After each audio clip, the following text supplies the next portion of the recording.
আজ তৈরি করব মজার নাস্তা। হোটেল রেস্তোরাঁয় কখনোই যাবেন না এই নাস্তা খাওয়ার পর। এত বেশি মুচমুচে হবে এই নাস্তাটি, না খেলে বুঝতেই পারবেন না। সকালের নাস্তায় রাখতে পারেন এটি, বিকেলেও জমে উঠবে চায়ের আড্ডায়। ঢাকাইয়া পরোটা কে কে খেয়েছেন? যারা খেয়েছেন স্বাদ মনে হয় মুখে লেগেই আছে, তারাই বুঝবেন এই পরোটার স্বাদ। চলুন দেখে নেই ঝটপট আজকের রেসিপি। প্রথমে আমি একটা মিক্সিং বোলে একটা ডিমের কুসুম নিয়েছি, লবণ দিয়ে দিচ্ছি স্বাদ অনুযায়ী, চিনি দিচ্ছি 1 টেবিল চামচ পরিমাণ। এবার দিয়ে দিব ঘি 2 টেবিল চামচ পরিমাণ। এখানে আমি 3 টেবিল চামচ পরিমাণ ঘি নিয়েছি, 1 টেবিল চামচ পরিমাণ রেখে দিচ্ছি। ঘিয়ের পরবর্তীতে চাইলে কিন্তু আপনারা রান্নার তেল দিতে পারেন। খুব ভালোভাবে 3টা উপকরণ মিশিয়ে নিচ্ছি। মিশানো হয়ে গেলে এবার দিয়ে দিচ্ছি আমি 2 কাপ পরিমাণ ময়দা। ময়দার জায়গায় আটাও দিতে পারেন, সমস্যা হবে না। এবার যে লিকুইডটা তৈরি করেছি ডিমের কুসুম দিয়ে খুব ভালোভাবে এই ময়দার সাথে ডলে ডলে মিশিয়ে নিব। মিশানো হয়ে গেলে এবার নর্মাল ঠান্ডা পানি অল্প অল্প করে দিয়ে টাইট একটা ডো তৈরি করে নেব। বেশি করে পানি দিতে যাবেন না, তাহলে কিন্তু এই ডোটা আঠালো চলে আসবে। আঠালো ভাবটা আসলেই কিন্তু আপনার এত মজার ডিম পরোটাটা হবে না। আপনারা দেখে দেখি বুঝে যাবেন যেভাবে করে আমি মথে নিচ্ছি। এই যে একটা ছুরি দিয়ে কেটে তারপর এভাবে করে এলোমেলোভাবে শেপ দিয়ে আবারও মথে নিচ্ছি। এভাবে করে 2-3 বার করবেন, লেয়ার হবে অনেকগুলো এই পরোটার মধ্যে। এবার এর মধ্যে একটু ঘি দিয়ে আমি ঢাকনা দিয়ে ঢেকে রেখে দিব এটাকে 10 থেকে 15 মিনিটের জন্য। একটু সেট হতে থাক, এর মধ্যে ফাঁকে আমি যে কাজটা করে নিচ্ছি আমি দেখিয়ে দিচ্ছি।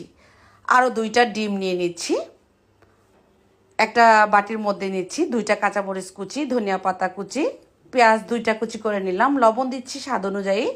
ডিম 2টাকে খুব ভালোভাবে ফেটিয়ে নিব। ফেটানো হয়ে গেলে একটা সাইডে রেখে দিচ্ছি। এখন 15 মিনিট পর আমি আপনাদেরকে বানিয়ে দেখাচ্ছি এই পরোটাটা কতটা সেট হয়েছে, সুন্দর মোলায়েম হয়েছে ডোটা। এই একটা ডো দিয়েই আমি বড় সাইজের একটা রুটি বেলে নিলাম পাতলা করে। হয়তোবা দেখেই বুঝে গেলেন। এর উপর থেকে যে ঘিটা রেখেছিলাম ঘি দিয়ে দিচ্ছি, তারপর দিয়ে দিচ্ছি কর্নফ্লাওয়ার। এরপর আমি যেভাবে কেটে নিচ্ছি, খুবই সহজ, দেখলেই পেরে যাবেন। অনেকগুলো লেয়ার উঠবে। আমি যেভাবে মধ্যে নিয়েছি আর যেভাবে ভাজটা করতেছি ঠিক এভাবে করবেন। রেগুলার পরোটা যেভাবে বানাই ঠিক তেমনই হয়েছে, আপনারা হয়তো বা দেখেই বুঝে গেছেন।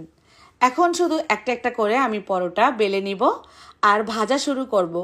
এত বেশি ফুলবে এই পরোটাটা, অল্প তেলেই কিন্তু ভাজা হয়ে যাবে। হয়ে গেল একটা পরোটা। এবার আমি গরম তেলে ছেড়ে দিচ্ছি। তেলটাকে মিডিয়াম টু লো ফ্লেমে গরম করে নিতে হবে আর মিডিয়াম হিটেই এই পরোটাটা ভাজতে হবে। টুপির মতো যখন ফুলে যাবে তখন এর ভিতরে আমি যে ডিমের মিশ্রণটা তৈরি করে রেখেছি একটা ছুরি দিয়ে একটু গুঁতা দিয়ে আমি ফুটা করে এর ভিতরে একটা ডাবুর চামচ দিয়ে ডিম ঢুকিয়ে দিলাম। কত সুন্দর কালার চলে আসছে আর 30 সেকেন্ডের মধ্যেই এই পরোটাটা ফুলকো হয়ে যাবে। তারপর একটা ছাঁকনি চামচে নিয়ে নিচ্ছি। এই তো কতটা সুন্দর, দেখে বুঝে গেছেন এটা তো লোভনীয় মজা হবে, তাই না? একটা একটু হালকা কালার করে ভেজেছি, যদি চান আপনারা একটু বেশি গোল্ডেন ব্রাউন কালার করে ভাজবেন, আবার চাইলে কিন্তু একটু হালকা ক্রিম কালারও রাখতে পারেন। ভেতরে ডিমে ভরপুর এই পরোটাটা একবার হলো ট্রাই করে ফেলবেন। কেমন লাগলো রেসিপি কমেন্টে লিখে জানাবেন, ভালো লাগলে বেশি বেশি করে শেয়ার করে দিবেন। আজকের মতো বিদায়, আবারও দেখা হবে নতুন রেসিপির সাথে। সেই পর্যন্ত আল্লাহ হাফেজ।